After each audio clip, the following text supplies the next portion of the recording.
ప్రతిఘటన టీవీకి స్వాగతం. క్షణక్షణం మీకోసం. బెంగాల్ ముఖ్యమంత్రి మమతా బెనర్జీ ముఖ్యమంత్రి పదవికి రాజీనామా చేసేందుకు తాను సిద్ధంగా ఉన్నాను అంటూ సంచలన వ్యాఖ్యలు చేశారు. ప్రజల కోసం తన పదవిని వదులుకునేందుకు తాను రెడీగా ఉన్నట్లు తెలిపారు.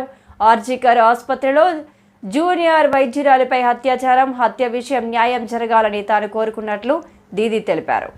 ఆర్జీకర్ ఆసుపత్రి ఘటనపై ప్రతిష్టంభన తొలగించేందుకు జూనియర్ వైద్యులతో తాను చర్చలు జరిపేందుకు 3 సార్లు ప్రయత్నించారని తెలిపారు.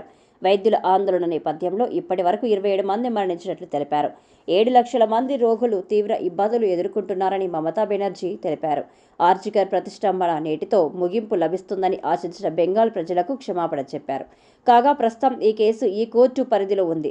అందుకే జూనియర్ డాక్టర్లు డిమాండ్ చేసినట్లు చర్యలను ప్రత్యక్ష ప్రసారం చేయలేము. అయితే ఈ భేటీ వీడియో రికార్డింగ్ ఏర్పాటు చేశారు. సుప్రీం అనుమతితో ఆ ఫుటేజీని వైద్యులకు అందిస్తాం.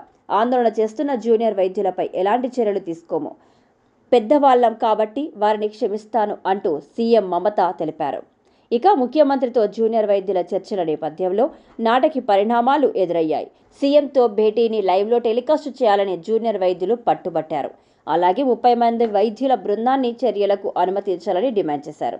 కానీ ప్రభుత్వం మాత్రం 15 మందికే అనుమతి ఉందని చెప్పడంతో దానిని ఒప్పుకోని వైద్యులు తాము 30 మంది వెళ్తామని ప్రకటించారు. దీంతో చర్చలపై ప్రతిష్టంభన నెలకొంది. మరోవైపు వైద్యులతో భేటీ అయ్యేందుకు తాను దాదాపు 2 గంటలు వేచి చూశారని మమత తెలిపారు. ఈ నేపథ్యంలో డీజీపీ రాజీవ్ కుమార్, ఏడీజీ సుప్రదీప్ సర్కార్, రాష్ట్ర ప్రధాన కార్యదర్శి మనోజ్ పంత్ వైద్యుల బృందంతో చర్చలు జరిపారు.